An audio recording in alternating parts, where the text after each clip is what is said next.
Andy's going to be speaking to us in a couple of minutes, but I just wanted to say, you know, how important I think Andy is to what we're doing. Andy is, you know, my mom always told me I should surround myself with smarter people than myself, and I would say that Andy is definitely a smarter person than I am. You know, I'm a pretty heady guy, and I talk about a lot of big ideas that matter to policy wonks. I'm an apostle to the policy wonks of the right and the left to talk to them about why green conservative and free market ideas are a place where environmentalists and the free market right can intersect. And so I talk about a lot of heady things like laissez-faire and, you know, metrics and things like that. And Andy constantly reminds me that that's not what the blue-collar worker in you know, Florida or Indiana or Illinois wants to hear. They want to hear how we're going to make them healthier. They want to hear how we're going to make them safer and protect them from disasters. They want to hear about how we're going to give them jobs, how we're going to make energy cheaper for them and more plentiful, make their lives better, make the world more beautiful and a better place for their children to grow up in. And he's right. You know, Andy is talking to political leaders, and those political leaders are talking to the people, and they're talking to the business leaders, and that's the message they want to hear. They don't want to hear about what we're talking about here, but this is important for what we're talking about here today is a little bit about policy, but there's an intersection, and the intersection is that conservation is central. It's Climate Week here in New York, but both Andy and I believe that conservation is a more important subject than climate. It's more important because it encompasses climate and it encompasses everything else, and that is where conservatives have led in the past. And that is also where conservatives will be able to lead in the future and bring together a consensus of the left and the right around doing things that encompass not just climate, but everything else. And when you build a policy paradigm that pulls in people who care about plastic waste and people who care about climate and people who care about other issues like water, and the same set of solutions apply to them all, then you have a real movement that can move things forward. So there's an intersection between what Andy and I talk about and what Andy and I do. But his plan, he's convinced me, is the right plan. And what he's doing is the right plan. And I'd like him to talk a little bit about that, about, you know, what his agenda is, because what we're doing fits together. But he's got, his priorities are correct about what he's doing. And I know that they are. So, but before I throw it to Andy, I'm just going to say this. We're going to talk about clean tax cuts, but one of the pre-existing successful examples of clean tax cuts is the conservation easement tax deduction, which was put in place in California by Ronald Reagan in 1964 as governor, federally by President Ford in 1976. Since the 1980s, we have regrown 33 million acres of U.S. forests. Think about that. That policy was put in place for conservation easements and a host of public benefits, better health, an environment in which our children could grow up in and explore nature, biodiversity, all kinds of different reasons.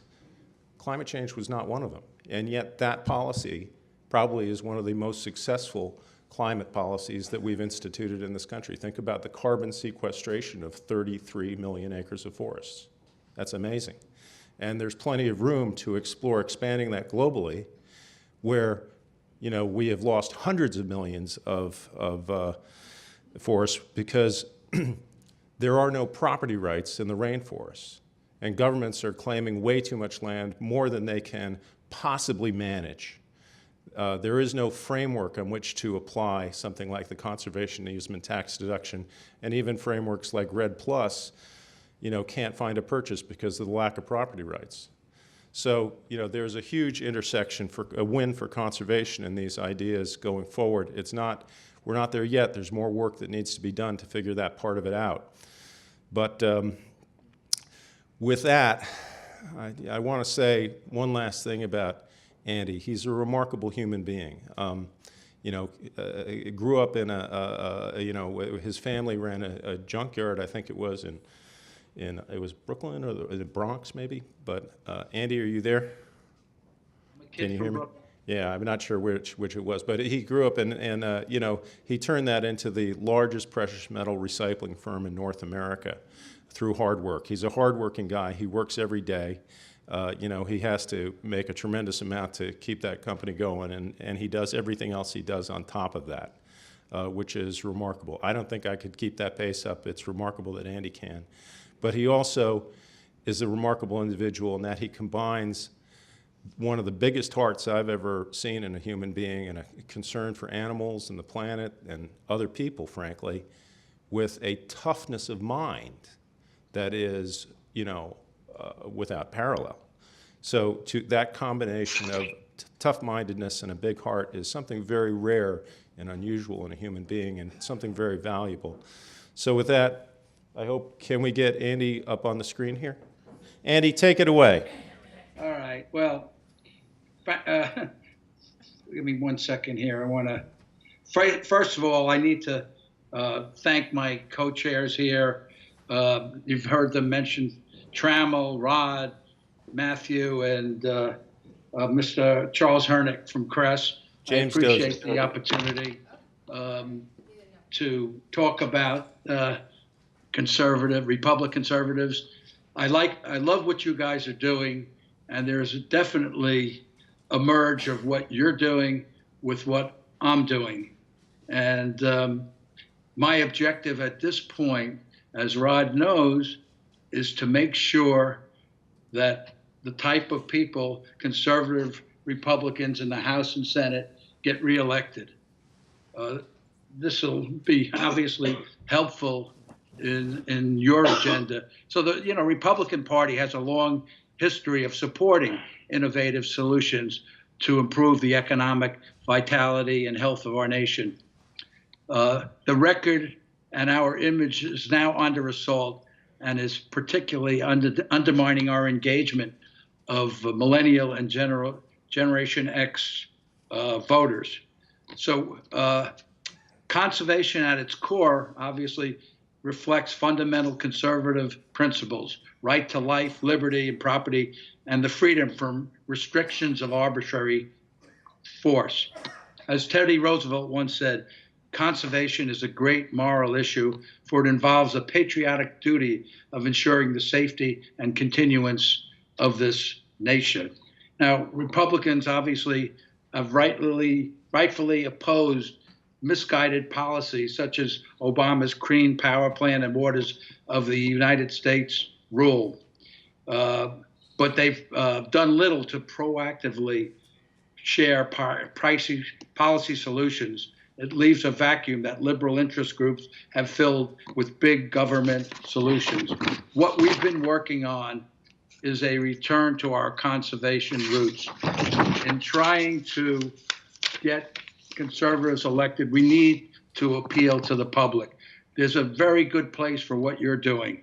But right now, we want to make sure that people like Carlos and Brian Mast and Stefanik and Dean Heller, all these people that will help us in your goals in the long run, we have to make sure they're elected. So we had I hosted 11 senators for dinner 3 weeks ago. Trammell was there. We would have had 12, but Cory Gardner got, and it was interesting that, this was my private dinner, that we had so much interest. Lamar Alexander was there, and Roy Blunt and Thune, and we had Lindsay.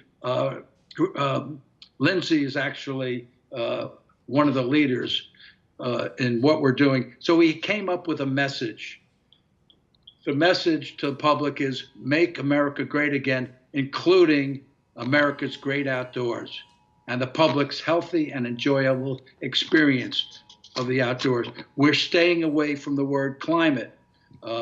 We want to celebrate the progress we've made. We want to define the true narratives that Republicans care about the environment and believe in wise stewardship of land, water, and air resources. Now, when we talk about climate, this is my classic example of if you were on an assembly line in Kentucky making toasters, and I said to you, you know what? We got a real problem with climate change. The polar bear fell off his ice. He can't get enough seals. And this guy is going to tell you, this is middle America says, I got to feed my family.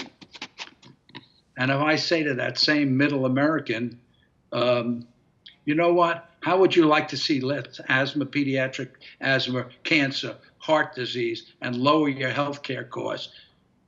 That resonates with the public. So what we found, my group, is stay away from climate. We can fix climate through using the word health. And obviously, a lot of this eventually, not at this point, is going to involve exactly what you're saying and doing. We want to come up with clean energy solutions, market-based. My friend David Banks is there. Market-based solutions that grow this economy and keep people healthy. And that's where we are. So we want people, the public, to understand Republicans care about the environment. We want them to be able to go to the national parks, the beaches, enjoy them with their families, have clean air, clean water. And so what we did, my group, is we came up with a couple of short-term goals, and two of which I'm proud to say we're just about there. The National Park Recreation Act, Senate 2509, to get $1.3 billion a year, 5 years, fix the parks up. People can relate to that. People that are going to vote on the front lines. The permanent authorization. At our dinner, Trammell was there. We had Murkowski and Richard Burr come to an agreement on the Land and Water Conservation Fund to permanently authorize it. These two things are things that we believe are actually going to happen soon. And then, we want to clean up mining waste. We've had Andrew Wheeler at our last two dinners, and he needs all the encouragement he can get. He's just doing really a good job under an administration that doesn't pay enough attention to the environment. And, I'm working also with Trump's son, Don Jr., who's really interested in the outdoors. So like I say, I want to open this up to questions, but what we want to do really short term, that's why we had the dinner last night, Carlos and Brian Mast and Fred Upton. We want to make sure these people, we got to keep the House. We want to make sure they get elected. And, part of the problem with the whole election is people's voting preferences, believe it or not, on Republicans have been going up and down with the president's approval rating. Now, my own thought is, and I may be totally wrong, people tend to vote their pocketbook. And I have a feeling people are going to go in that voting booth and look at the 30% they made since Trump was elected and scratch their heads about possibly losing a big chunk of that by putting Democrats in the House. Now, I don't know if that's going to happen or not happen, but it's a thought. So getting back, I want to see the conservatives elected. Once they get elected, we can go back, if we get some of these things, market solutions on, we need to produce the infrastructure. This is where you come in. Iowa's going to be 80% wind the end of this year. Texas is 35. Somebody's got to produce those parts. You don't want that produced in China, India. So you want to finance ways of doing it here. We have to finance solar. We got hydro and Lamar Alexander, modular nuclear. This is where your coalition comes in. And the federal government, I don't think, is the right place at this point for what you're doing. It just, the mindset isn't there yet. But I told Rod this. I think there's a real place for you guys with local states like, New York, California. If you can get one or two states on the map doing what you want to do, I think you could really advance your agenda. So with that being said, I'd really like to hear from people who have questions about where we're going. We're going to have a national rollout, I hope, in the next 2 weeks. We got screwed up here with the Kavanaugh hearings. It really hurt us. Pence's guy said if Pence is in town, he'll come. And one of the things I learned, I don't know if people here, Republicans on the ground, don't know this. The average guy I met with the energy guy, the good friend of Dave's, Francis Brock, and he said to me that this was kind of a shock to me. On heavy diesel trucks, and they're actually trying to make the air standards tighter. I mean, upgrade them, and rather than you would have thought lower them. My message to Andrew Wheeler is smart deregulation. Do not deregulate. And Rod knows I'm a big proponent of anything that hurts the public health. And I gave him my examples. Geophosphate, which is found in Roundup, causes brain cancer in kids. It's found in Roundup. I'm not happy with the mountaintop removal because the heavy metals cause pancreatic cancer, or loosening up on restrictions on power plants that emit mercury.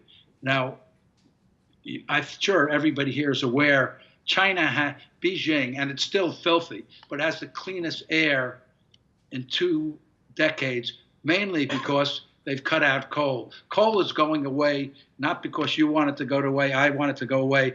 It's just going away economically. It's gone. We'll probably transition. You know, I hosted Bill Cassidy at a lunch this week, you know, in the transition fuel between renewables and coal and oil, obviously, is natural gas. So this is where I'm going. We need to get these people elected. Now, Rod knows the method, and David knows this, and Trammell sees this. I try to build a personal relationship with where I can call up a congressman. I could call Cory Gardner on his phone right now, on his cell phone. A personal relationship with these guys. Like Cory wants help. He wants to clean up mining sites. And we talk to Wheeler. We want to take these Superfund sites, rather than cut down new forests, clean them up and make them reusable. Some of this resonates with the public. One of the things that Wheeler's working on, which really will help the public, lead paint in schools. I think that's a real issue where Republicans can come out ahead. But what I'd like to do now is, please ask me questions. Rod, you hear that? Sure. Yes. Do we have any questions for Andy at this point? Was anybody got something to? Any thoughts? Bringing the mic around to people. You know, I got one for you, Andy. Can you hear me? Yep. You know, I'd like to hear a little bit why you think, you know, it's important to pass the legislation that you want to pass first. Why is that first up? Why, you know, what's special about that? Because this resonates with Joe Blow. Who doesn't want to take his family to a national park that hasn't been fixed up in 50 years and enjoy the clean air, clean water, and take his family hiking, or go to beaches that are clean, and hopefully, you know, at some point, you know, you have that runoff from a Lake Okeechobee and the green algae. This is what resonates with people. Roni McDaniel, who's the head of the RNC, I mean, she's so excited. She has asthma. She can't go to some cities. And Fred Upton, who was there last night with us, he was part of a coalition I worked with where we got $14 billion to NIH and 21st Century Cures, looking for cures for all these diseases. This is what the public, if you're in a house, you want to be able to get in your car, drive to a park, and really enjoy yourself. I have a question. I'm certainly happy to bring the mic around to somebody else, but one of the reasons why we're here is to talk about how to make policy and get legislation enacted. If you have such a personal relationship with some of these senators and elected officials, what are some of the barriers that they face, and how can we as a group start to address that? We haven't really talked about barriers right now. We feel that getting the public engaged and showing them that the Republicans really care about a clean environment is going to help neutralize Democrats in the midterm. The environment's always been an issue pushed by the Democrats. It's never been pushed by conservatives, even though the conservation is conservative, as Rob Sisson always says. So we want to get the message out there. And we have, I want Wheeler to show he's going to be on the road the whole month of October to show that he really cares and on a policy, by coming up with stricter emissions standards for trucks, by really going after lead paint in schools, that he really cares. And I'm hoping a lot of people don't know that they reversed the ban. There was a ban on geophosphate that Pruitt went in and had a secret deal with Monsanto in a hotel room, and he's reversing it, which makes absolutely no sense. But these are policies that the public hears about, and it upsets them. They think Republicans do not care about the environment. The next question will be coming from Charles Hornet, Director of Policy and Advocacy at CRES Forum. Thanks, Hallie. And thank you, Andy, for your time. And I fully agree with you that Republicans do care about the environment. I'm one of those Republicans that certainly does. And my organization, CRES Forum, is firmly focused on providing some of those policy solutions. I'm a DC guy. I'm a DC policy guy up here. And every time I come up to New York, I'm very impressed by the way the financial community views clean energy, renewables in particular, with costs having completely changed over the last 5 years. And now renewables are more cost competitive than ever. Andy, what's your message from the financial community and from the folks that you know to people in Washington, D.C., myself included, that we should take home today? It's a good question. I have to think about that for a minute. Our message has been to all of them, is that we care about their children, grandchildren. We want to make the world a better place. One of the things that amazes all the politicians with me, and Rod and I have no financial interest in any of this. Everybody coming to Washington wants to do something that helps them financially. What I'm doing, and this is maybe why I get along so well, is doing everything for the public's good. I spent about $500,000 already this cycle on developing these friendships. And that's why, last night, Kevin Kramer called, he wanted to come late.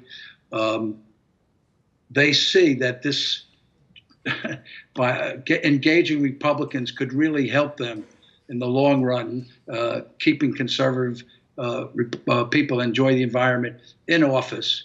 And there's a real role for what you're doing as we transition. But I told Rod he needs some local successes, maybe on the state level. You need to have one place that's had a huge success with what you're doing. And it's probably one of the blue states would be more amenable to doing it. Rod, what do you say about that?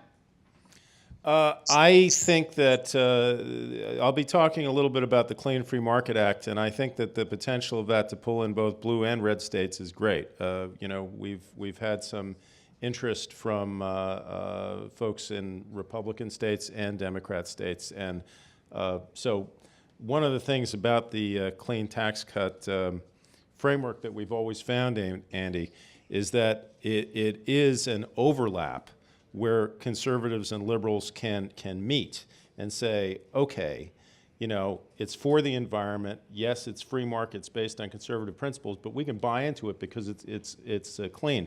So I think that there are enough Democrats that are very frustrated with the slow adoption rates for the policies they've been trying to push for years, that they're willing to try new approaches. So I think you're right that blue states will be very, very friendly to this. But I think that we won't have too much trouble with some of the more red state governors and legislators that are focused on clean energy. Dave and I talked about this yesterday at lunch. The market-based approach, you can give people clean air, clean water, and grow a huge economy. Mm-hmm. And that's really the message. You can do both. It's not, you can't say that you need dirty air and dirty water to grow the economy. You can grow it even bigger with clean air and clean water. So it's really what you want are market-based solutions, and that's what you're doing. Exactly. Andy, I think is there any other questions before we, oh yes, okay. David Levine has a question from the American Business Council, Yep. and So- he's going to step into the camera I'm going to focus so you step can into see him. stepping into your, yes, so good to see you there. So, Look that way. He's if you want. all good. So, you know, we represent, you know, many different business organizations and companies that are actually working to drive on market and policy solutions. So if I heard you correctly, Andy, then, you know, that there was some degree of regulations that actually made sense to curtail some of the pollution and health impacts. Absolutely. And then alongside that, you need some of the market solutions that are so necessary to drive innovation, new investment, and really grow our ability to compete internationally, right? Absolutely. So that balance between the two is exactly a perfect segue for being able to move across partisan lines in order to be able to get to the solutions that we need. Number two is you spoke to the health impacts. That is a clarion call of environmental groups, environmental health groups, environmental justice groups, you know, and, you know, if picked up by Democrats and Republicans as one of the ways forward, right, to address the health crisis that we're facing right now, right? At the climate summit, health was one of the top agenda items, right, as a way to talk about and a way to understand the impacts that are happening. Again, an incredible transpartisan opportunity to move forward. So my question, though, is the message that you're bringing is so in line with the message we've been pushing for 9 years since we started, so in line with the conversations that we've been having with Democrats and Republicans. But what we saw was the difficulty that many Republicans have told us in being able to speak out publicly to say that they actually want to move this agenda. Well, I think that's so my changed. question is, what's different now, and how could we support the ability for those Republicans to step forward so we can build the transport and get stuff done to deal with these tremendous issues? I mean, that's what we're doing now. I met 3 times with Andrew Wheeler. We had 2 at dinners and once privately. And I said to Andrew, the job of the EPA is to protect the public's health.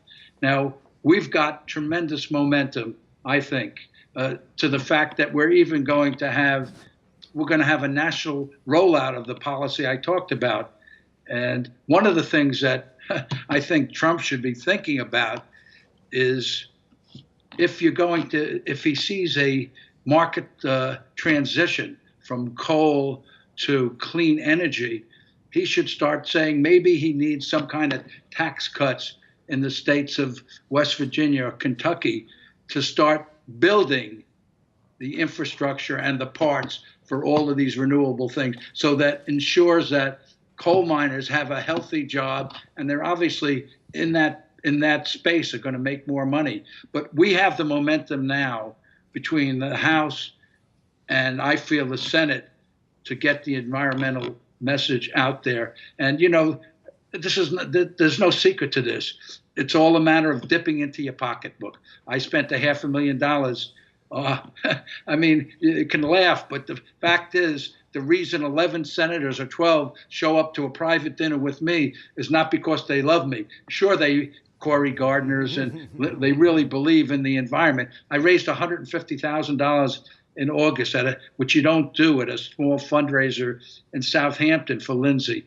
I mean, unfortunately, money is what drives politicians and elections, and a lot of them really care about the environment. But if you want to get their ear, you have to make sure they get reelected and make donations to them. Trammell's seen this, and he's been very good about, you know, supporting some of the people in the Climate Solution Caucus. So it's really, you can, all of these environmental groups, the liberal ones, they're never going to get anywhere with the conservatives ever, because every one of these conservatives know that every one of these liberal groups, they're spending all their time and money trying to get rid of them.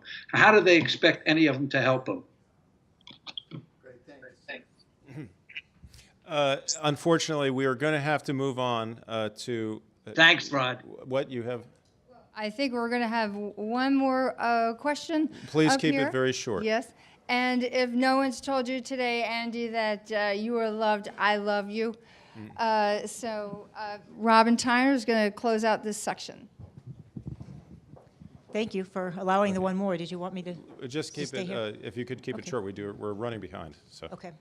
All right. Well, I was thrilled to hear about the health things because I haven't heard anyone other than I've been good friends with Rob Sisson for 20 years. So other than him, I don't hear a lot of people on the Republican side talk about the geophosphates, the mountaintop removal mining, all of those types of things that lead to health. And I can say is I'm a single mother with kids that I care about and a cancer survivor. All those things are near and dear to my heart as someone who's been Republican for a long time and just wondering how did we get so off tracks? And so what my question is how much support is there for those types of health things across the entire Republican Senate and House of Congressmen, other than the people that came to dinner? Well, it's interesting you asked that, and it's really strange, but I work with a group called Act for NIH. So we got, over 3 years, $14 billion for medical research, along with Fred Upton. And one of the things, and Pelosi was there in Durban, we had a party, and Tom Coles and Roy Blunt said, why are the Republicans leading the way on funding initiatives at the National Institute of Health? So there is huge support on the health side. The problem is we need to message it. We need to message it to the people. The people on the street, Republic, don't understand or they haven't heard how much we're doing for their health. And that's part of what I'm trying to do is to message all this. But people like Fred Upton and Tom Coles and Roy Blunt have been amazing in getting funding to look for cures of cancer. Yeah, I'm on the board of MD Anderson, and I'm funding 24 doctors to find a cure. But I'm just saying they're really on board. People think it's the Democrats, and that's the first thing Roy Blunt said. Why are the Republicans, even though they're getting Democratic support, why are we leading on health when you should be leading on health? Andy, your friend David Banks is here. Hi, David. How are you doing? Yes. Yeah, you can only see him if you look into the camera. Do you have any question for him before we're moving on to the next segment? But anything? Oh, no, I see this guy all the time. I don't want to take up the floor. Okay, great. No problem. Miss you. Thank you. So we're going to go on, and you know, the Clean Capitalist Coalition and the Clean Tax Cuts thing are all about expanding public participation. With that thought in mind, could I have some help moving these chairs? Thank you to Andy for Back in being place. here. We want to say And thank you to Andy, Andy thank for you being very much. You know, Thank you, everybody. We love Thank you. you for letting me participate. You know, Andy, would you like to listen in a little bit, or to the A little proceeding? bit. I'm at Wake Forest with my son, getting to visit him, and I don't see him very often. And then I have to meet with my chair in conservation biology. Well, so an endangered species, I think, in the Republican Party. Progress. Feel free to you know, listen in for as long as you can, and thank you very much. Again, you know, Andy has superpowers that the rest of us don't have, and you know, what he's been able to accomplish is completely remarkable. So thank you very much, Andy. All right, guys, have a good conference. I'm sorry I can't be there. Thank you, Andy.